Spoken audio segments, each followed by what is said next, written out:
বিশ্বনবী বলতেন ইন্না ফিল জাসাদি মুদগা, দেহে একটা গোশতের টুকরা আছে, ইযা সালুহাত সালুহাল জাসাদু কুল্লু, এই দেহের গোশতের টুকরা যদি ভালো হয়ে যায় পুরো দেহটারে ভালো করে দেয় কে? আল্লাহ।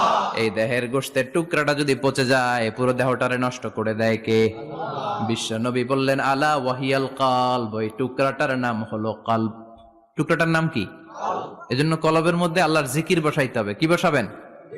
এজন্য আল্লাহ বললেন আলা বিযিক্রিল্লাহি তাতমাইন্নুল কুলুব, দুনিয়ার কোন জিনিস দিয়ে কলব ঠান্ডা হয় না, দুনিয়ার কোন জিনিস দিয়ে কলব পরিচ্ছন্ন হয় না।